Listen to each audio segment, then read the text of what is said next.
Hey guys! Meron naman tayong panibagong bouquet na i-arrange. Ayan, nakaready na yung pilin.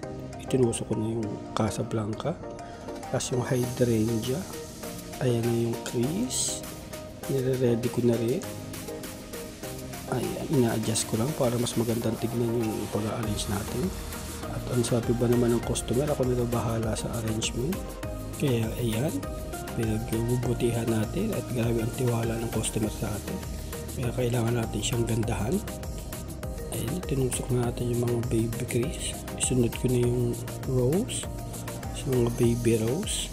Yung mga rose pa tayo. Ayan, isiningit ko lang doon para walang espasyo. Ayan. Ayan, tinusok ko na yung baby rose.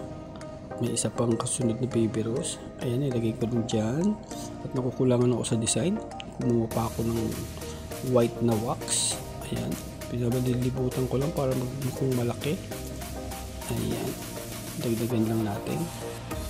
Ayan, yung mga natitira pa mga wax. Ayan, tindagin natin ng kuskus. Ayan, para mas lalong maganda yung bouquet na ibibigay niya sa kaibigan niya. Ayan, ayan po. Tapos simulan na natin mag-wrap. Mag-ready na tayo ng paper wrap. Ayan po yung white na napili ng customer. Ayan, pinold ko lang. Then nag-cut na ako ng half. Ayan, pinold ko rin. Dalawa sila. Ayan, ready na. Simulan natin i-wrap. Ayan, tape natin. Ayan po. Then sa side, yung dalawang half sa side po yan. Ayan. After natin yan, doon naman tayo sa baba. Magkakat lang tayo ng square na gift wrap. Ayan po. Cut lang natin siya ng square. Then ipofold lang po natin siya ng both side. Ayan. Para dyan sa gilid.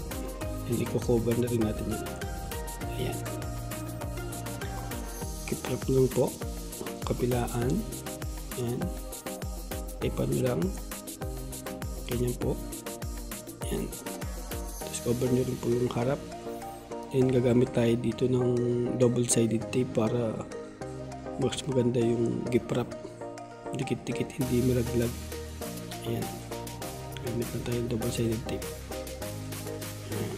Isa rin po yan sa style para mas maganda ang gift wrapping. Ayan na po. I-cover ko na yung ilalim para maribunan na natin. Ganyan na po yung pag-cover sa ilalim. Yung pinold pa rin natin square na both side. Ayan, sa harap. Pag may sobra kayong gift wrapping paper, pwede nyo pong i-cover yung likod. Kung wala naman, pwede naman kahit hindi. Yun dyan. Ayan. Ayan yung ribbon. Talian na natin ng ribbon. Gawa tayo ng bow. Ayan yung bow na ilalagay natin doon. Ayan, gupitin natin yung mga mahahabang ribbon. At maraming salamat po sa mga tumatapos ng video ko. God bless po sa inyo lahat. Thank you.